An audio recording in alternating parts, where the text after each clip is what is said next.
नमस्कार दोस्तों, कैसे हैं आप लोग। उम्मीद करता हूं आप लोग बहुत अच्छे होंगे। दोस्त, पठान मूवी का बायकॉट इतना ज्यादा हुआ था और धर्म के ठेकेदारों ने सर पे इतना बायकॉट लेके चल रहा था कि लग रहा था कि Pathaan movie super duper flop होगा। लेकिन इसने तो इतिहास रचा दिया यार, पूरे दुनिया में वर्ल्ड रिकॉर्ड बना दिया एक दिन में ज्यादा कमाई का।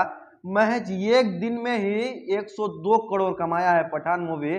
और लोग झूठाओं के मतलब क्या बोल रहे थे कि बाइकआउट और फाइकआउट, भगवा और फगवा बोल रहे थे।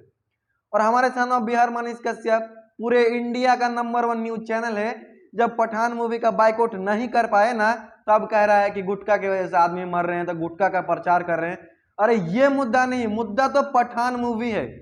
क्यों देखने जा रहे हैं? हिंदू लोग नहीं देख रहे हैं, मुसलमान सिर्फ देखने जा रहे हैं SRK को। यार मतलब जिसको कर दिया, हाँ हमने कर दिया, और जब नहीं कर पाए तो बोलो कि हमने नहीं कर पाया।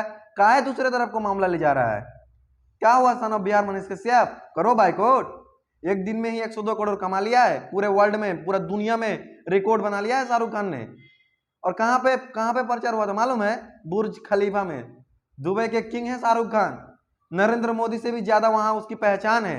और झूठों के हमारे इंडिया में लोग क्या कह रहे थे? बाइकआउट करेंगे। भगवा कलर पहना है, भगवा को बेशरम रंग बोला है। क्यों भाई, क्या हुआ? जाओ सिनेमा हॉल में आग लगा दो, जाओ मन्नत में जाओ, शाहरुख खान को मार दो।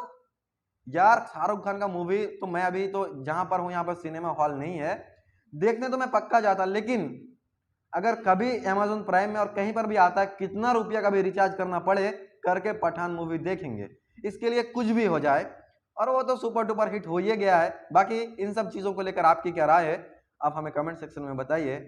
मिलते हैं किसी ऐसे ही इंटरेस्टिंग वीडियो के साथ, तब तक के लिए जय हिंद।